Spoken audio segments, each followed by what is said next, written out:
When the Lord began to speak through Hosea, the Lord said to him, "Go, marry a promiscuous woman and have children with her, for like an adulterous wife, this land is guilty of unfaithfulness to the Lord."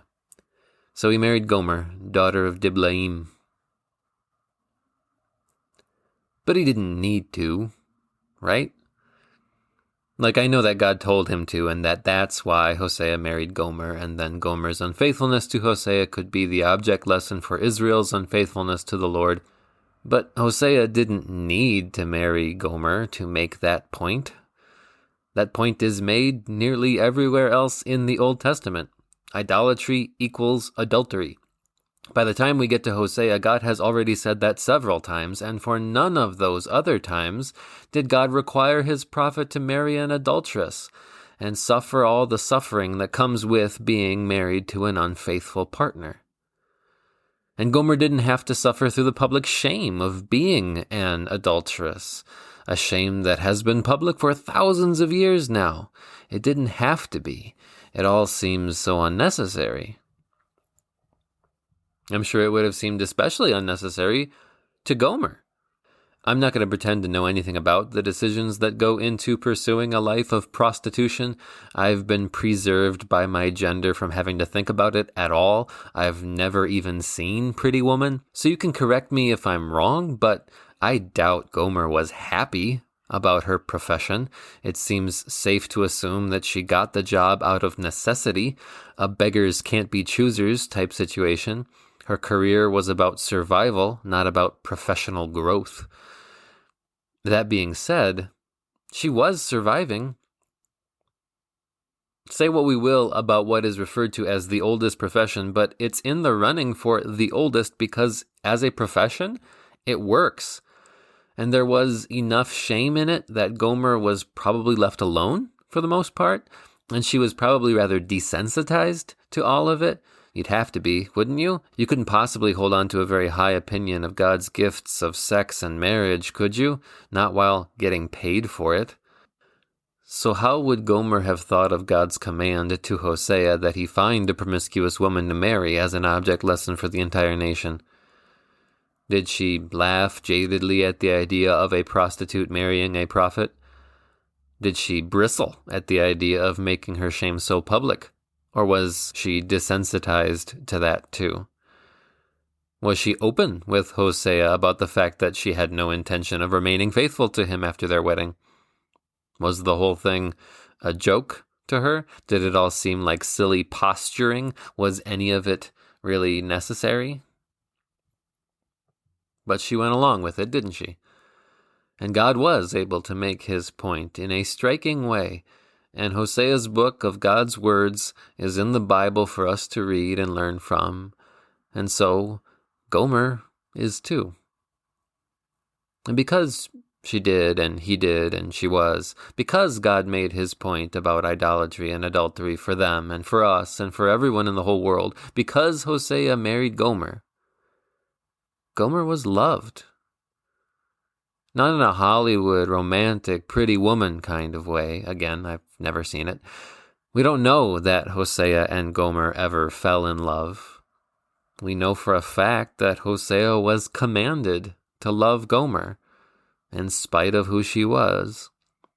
But still, she was loved.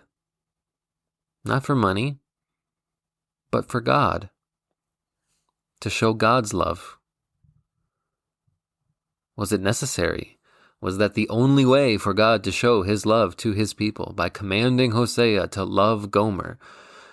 I mean, God did it that way, so we can assume it was necessary, can't we?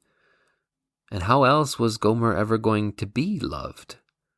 How else was she ever going to understand how much God loved her unless by seeing Hosea love her and forgive her?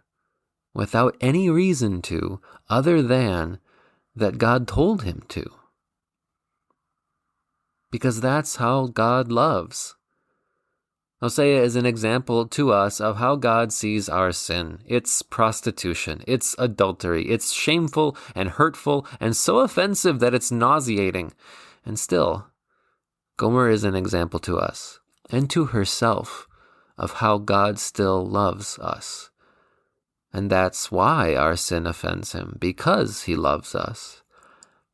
And so he loves us far more than we deserve and entirely in spite of who we are. And he loves us so much that, jaded and desensitized as we may be, he finds a way to get the message of his love through to us. Usually through the people whom he has put in our lives to be little examples of his love. Was it necessary? I don't know about you, but object lessons always seem pretty superfluous to me, except when I consider that every human life is an object lesson to every other. That's the beauty of how God made us. As social creatures, we learn best when we learn from each other. And what do we learn when we consider to what lengths God went to show us his love in the lives of all the people he mentions in his book? What do we learn from Gomer? We learn the most important, most striking, most necessary lesson of them all. We learn of God's grace. We learn of Jesus.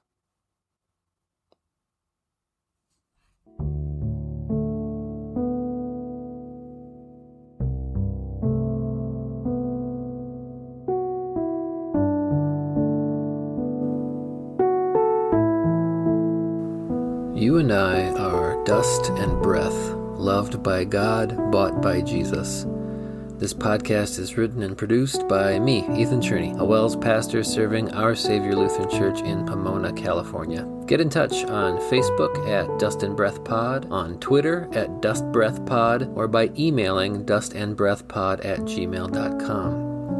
Outro music arranged and performed by Mr. Peter Shawy, who is like a river in the desert.